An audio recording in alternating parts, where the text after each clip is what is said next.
Hi there. So if you've been watching the videos, we are now up to the end of September. I believe it would be around September 27th-ish, maybe. September 27th, 2019. Pre-warning, I am not a doctor, so please do not consult my videos for any help. Please consult your doctor. My feelings about this place are my own. Please do not take them into consideration when looking and consulting for hospitals and clinics, but this is just my experience. I was taken via ambulance to one hospital. They were full, so I chose to go to the U of M. When I got to the U of M, I was brought to the neurology floor where they decided to hook me up to the EEGs. And they were going to do a long-running EEG with the video monitoring in the corner. And I had lots and lots and lots of activity, non-stop activity, and actually the neurology floor was full, and so technically I was on like a transplant unit, so the people that were watching me were a little bit jumpy when I was having the seizures. So I was on the transplant floor for a couple days until they could move into the neuro floor. My problem is I had a doctor who was very harsh and not understanding, and we were in foreign territory. We did not know the questions to ask at the time, and I was presenting in a very weird way, atypical to normal seizures. My seizures would happen for long periods of time. I would have them and my body wasn't staying rigid, nor would it do the same movements. I was leaping up the bed. Like I went in a king-size bed. Mom would put a pregnancy pillow around me and she would hold my hand at nighttime to make sure I wouldn't fall out of the bed. At times my seizures would make me literally sit up and roll in a direction. They were very active seizures, making my body do crazy things. So when the doctor was seeing this, my EEGs were coming in normal. They would ask me questions in my seizures, and they were telling my mom, she can hear you in the seizure. She can hear you in the seizure. And I made it very clear when I came out of the seizure, I could not hear my mom, and I could not hear them. I was making that very clear. I do not hear anything. But what I sometimes had these moments of like, if you were under the water, it was as like if you were way under the water and you had like swimming goggles on and your ears plugged, and they were like across a football field. Maybe you could sense there was somebody in a room, but I wasn't home. But there was never words I could understand, but I could feel their presence around me. But there was no words I could ever understand. But if I was having a seizure at home alone, I knew I was home alone, but that was because I went into the seizure and I knew I was by myself before I went into the seizures. So my brain was consciously knowing things. I don't know. Anyway, when the doctor came in the first day, or the second day, basically came in and says, I know what these are, with 100% certainty. Grabs his coat like this, stomps on the floor. I know what this is. 100% certainty. Now, he used a word that is medically old school and and not really accepted anymore, and not usually used diagnostically anymore. Now this is argued on the chat boards. Some people still want to use the term, but by the book, this is a very old school term, pseudoseizure. Pseudoseizure does not mean you're faking a seizure.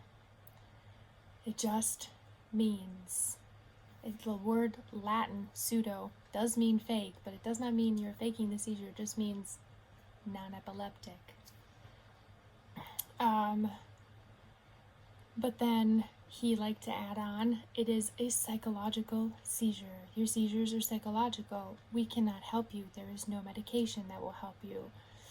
And Mom and I were like, can you do some more testing? Can you run an MRI? Can you do something? Can you look outside the box? And he's like, and we said, we would like to continue the EEGs. There's other seizures we've had that you have not caught yet. And he was not happy about that, but I said we pushed forward with it. And then things got a little heated at the U of M, and eventually my mouth ran off with me, and I told him to F off, and I need another doctor, because he was not giving us treatment. He was not giving us any alternative options. He was not giving us any cares. He was not giving us any treatment, any testing. He was not looking at anything else. He was not trying to look for anything else. He was telling me it was all in my head, and not willing to look at anything else, to do any testing. I was denied the testing, which was very, very frustrating.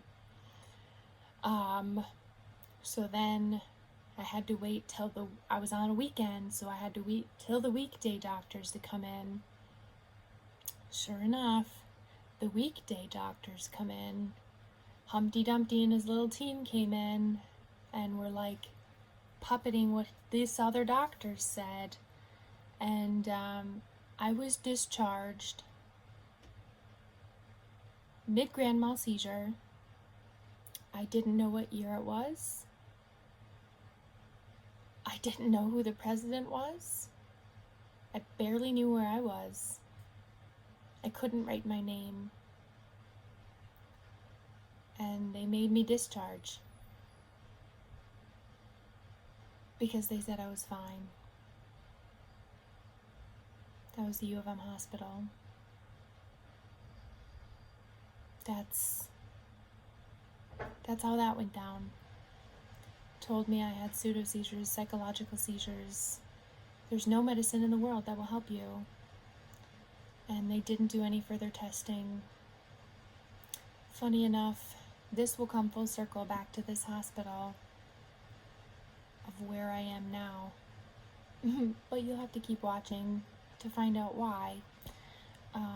Because this hospital has the only testing. 2 hospitals in my state have this testing that I need in my future. But they didn't do that, because they told me it was all in my head, sadly. So at that point, everything just started to go downhill, and I was sent home with, I don't know what to do with myself. And things just got really worse.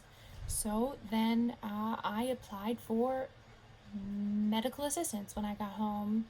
And as soon as I applied for medical assistance, then I could get into Mayo. And I was like, this is going to be my saving grace.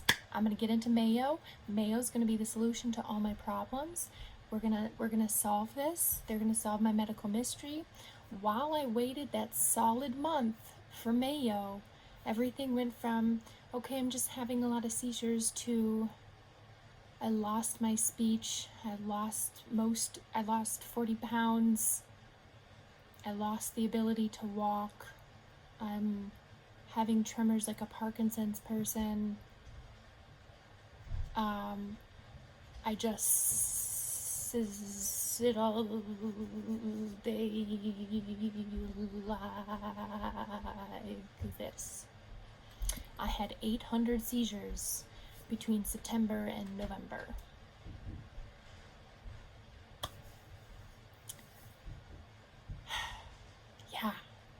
got bad real fast.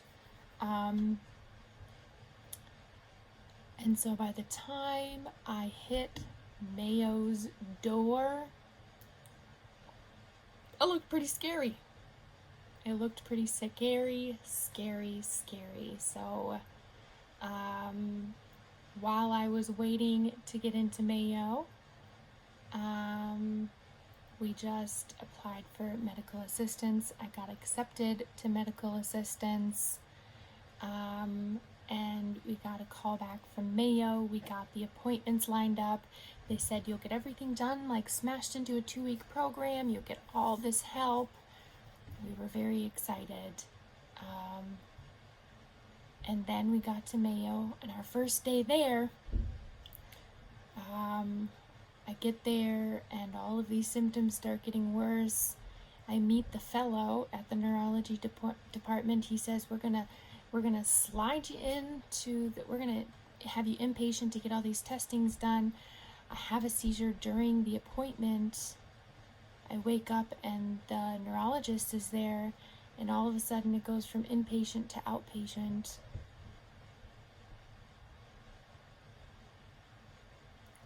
So I was judged by the presentation of my seizure,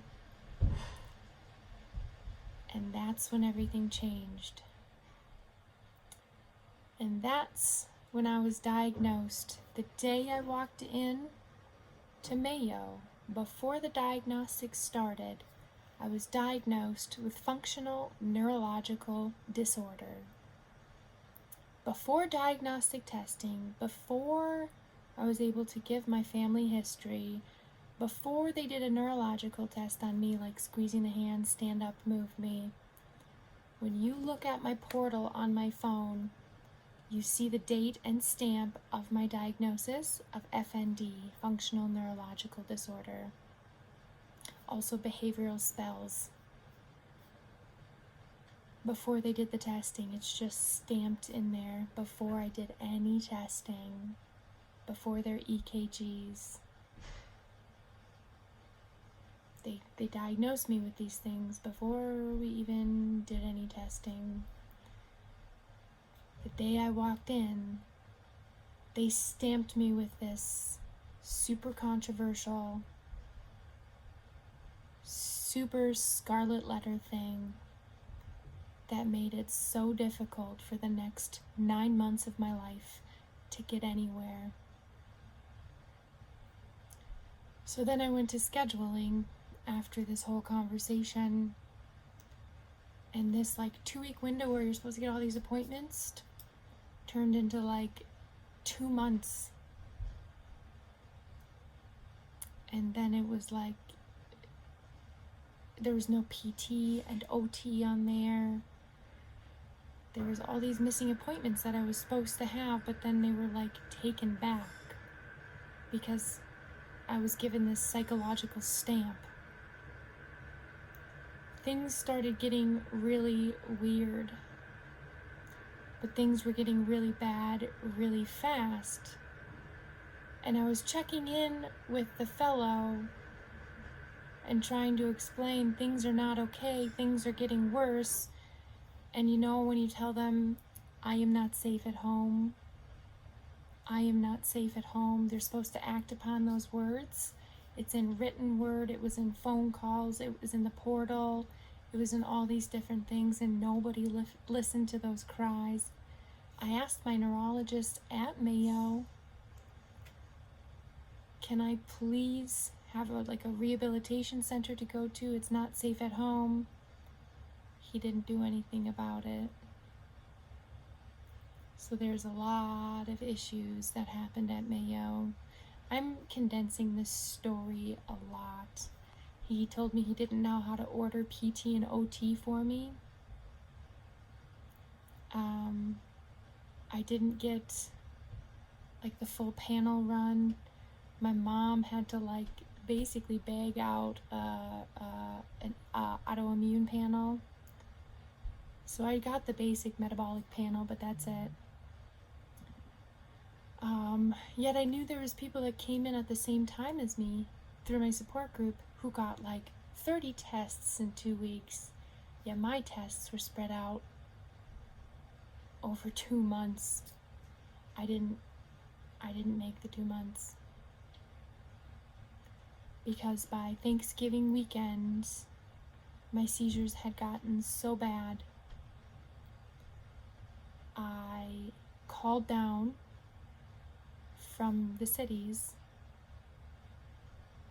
and said, I cannot pick up my head. I've had so many seizures that I can't pick up my head. What are we supposed to do? I have diagnosed FND. They didn't even know what it was. And I said, it's not safe at home. Help us, please. They weren't going to send anybody or an ambulance. They said, go to your local ER. I said, I can't pick up my head. I can't get to the bathroom. What do I do? And this is where the saga continues. I'll leave it here for the next part, where things just get worse.